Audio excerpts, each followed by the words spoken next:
खैरागढ़ विधानसभा में कांग्रेस की टिकट सर्वे के आधार पर मिलेगी। मध्य प्रदेश में खेल व खिलाड़ियों के आगामी भविष्य पर चर्चा हुई।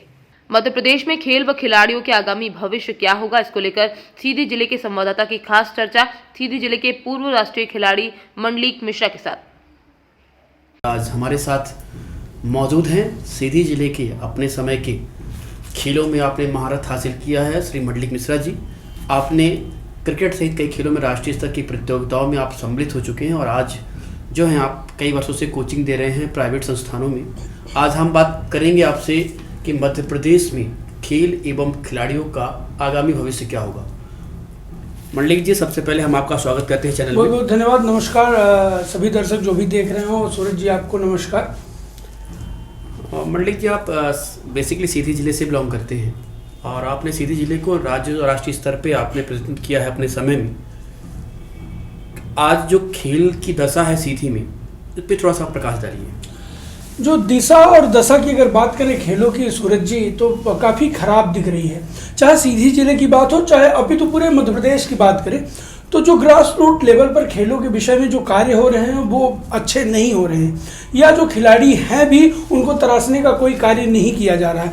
अगर विगत आप 10-15 सालों में उठाइए तो मध्य प्रदेश सरकार इस पर कोई विशेष पहल इसने नहीं की है कि ग्रास रूट लेवल पर हम खिलाड़ियों को तैयार करें और उनको राष्ट्रीय अंतर्राष्ट्रीय स्तर की जो प्रतिस्पर्धाएं होती है विभिन्न खेलों की, उसके लिए उनका चयन हो और वो मेडल लेके आए और देश का, हमारे प्रदेश का जो नाम है वो रोशन करें, अपने आप को गौरवान्वित महसूस करें। हम सब जो मध्य प्रदेश वासी हैं वो भी गौरवान्वित महसूस। कई प्रदेश सरकार तो दावा करती है अपनी सफलता की, वो कहती है कि हम वर्ष भर में एक बड़ा अनुदान, एक बड़ा फंड जो है खेलों की तरफ खर्च करते हैं। कई सारी उनकी योजनाएं चलती हैं, फिट इंडिया हो, कई सारे खेलो इंडिया हो, कई सारे विधानसभा लेवल पे ये खेल कराते हैं और फंड देते हैं। ये जीरो ग्राउंड पे कितना कारगर है इनकी जो ये बयान देते हैं सफलता होने की? देखिए, मुझे एग्जैक्टली फंड का आइडिया तो नहीं है कि मध्य प्रदेश सरकार खेलों पर कितना फंड खर्च करती है, लेकिन अगर बात की जाए ग्रास रूट लेवल पर तो ये आपको भी पता है और जो भी खिलाड़ी या दर्शक देख रहे होंगे उनको भी पता होगा कि ग्रास रूट लेवल पर ये बिल्कुल काम नहीं होता है। आपको एक कोच रखना चाहिए, आपको हर ब्लॉक पे या जिले वाइज आपको कोचेस रखने चाहिए अलग अलग खेल विधाओं को, अगर आप ग्रास रूट लेवल पर चाह रहे हो, पर ऐसा कुछ नहीं होता है। वहीं आपने विधानसभा ट्रॉफी की बात की है तो महज वो एक पॉलिटिकल एजेंडा है जिससे युवाओं को साधा जा सके और वोट लिया जा सके। उसमें टीम की प्रतिस्पर्धा होती है और जो टीम जीतती है वो आगे जाती है, उनको यह मेडल दे दिया जाता है, पर खिलाड़ियों को तराशा नहीं जाता। खिलाड़ियों को तराशने का काम है कि आप उनके स्किल पर काम कीजिए, आप उनके फिटनेस पर काम कीजिए, आप उनके न्यूट्रिशन पर काम कीजिए। इस पर कहीं भी कोई काम होता हुआ नहीं। मंडलिक जी, आप हम बात कर रहे हैं, ये तो हो गई शासकीय व्यवस्था। निजी संस्थानों में क्या स्थिति है आज को लेकर, खेल को लेकर और खेल शिक्षकों को लेकर? मैं दोनों पर प्रकाश डालना चाहूँगा सूरज जी कि अगर प्राइवेट की बात करें तो मान्यता में चाहे सीबीएसई बोर्ड हो और चाहे एमपी बोर्ड हो, इन दोनों की मान्यताओं में जो मैंने बायलॉज पढ़ा है उसमें लिखा हुआ है कि खेल प्रशिक्षक और म्यूजिक संगीत टीचर आपको होना अनिवार्य है, तभी मान्यता मिलती है हायर सेकेंडरी और हाई स्कूलों की। पर आप देखिए कि मान्यता के लिए ये डिग्री लगा लेते हैं, पर आप अगर चेक करेंगे या डीओ हो, जो भी संबंधित उसके मुखिया हो, कर्ता धर्ता हो विभाग के, तो अगर वो चेक करें तो आप पाएंगे कि नदारद मिलते हैं। और जिन मुट्ठी भर लोगों को या उंगलियों में गिने जाने वाले लोगों को मिला भी है अवसर, तो उनको जो सैलरी है वो मानदेय है वो बिल्कुल कम दी जा रही है, जो कलेक्टर रेट से भी कम मानदेय उनको दिया जा रहा है। वहीं अगर हम सरकारी विभागों की बात करें तो स्कूल शिक्षा विभाग में अकेले 5 से 8 हजार की जो वैकेंसियां वैकेंट हैं। बस 2006 में आखिरी वैकेंसी आई थी जब 2006 में फॉर्म भरा गया था, उसमें भी ये नहीं बताया गया था कि स्पोर्ट्स के लिए फला इतनी वैकेंसी हम दे रहे हैं। उन्होंने 2009 में उनकी वर्ग 3 में वैकेंसी रख के उनको भर दिया। एक तो ये विसंगत सरकार ने किया कि वर्ग 3 में उनको रखा, जबकि वो हायर सेकेंडरी और हाई स्कूल में पोस्टेड होते हैं, यानी वर्ग 1 वर्ग 2 में होगा।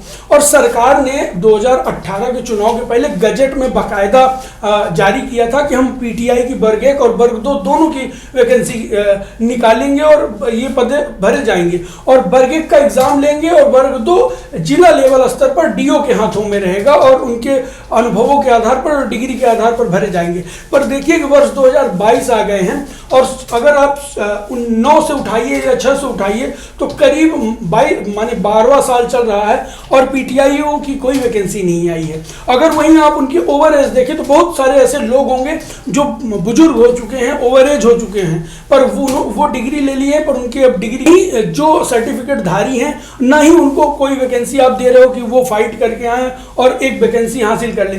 साथ ही एक चीज़ हम और कहना चाहेंगे कि जितने भी ट्रेनिंग संस्थान है, चाहे पुलिस के हो चाहे फॉरेस्ट को हो, आप एटलीस्ट ट्रेनिंग देते हैं उनके फिटनेस के लिए, उनकी स्किल के लिए।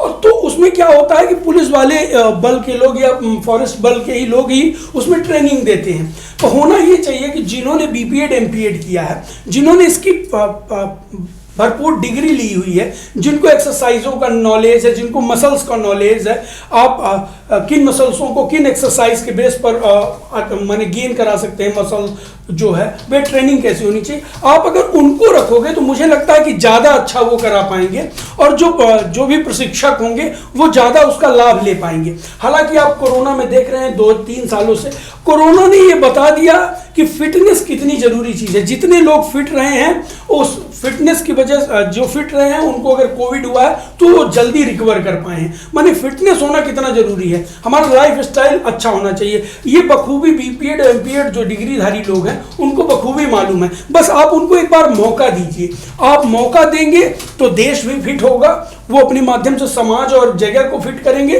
तो इस वजह से देश भी फिट होगा।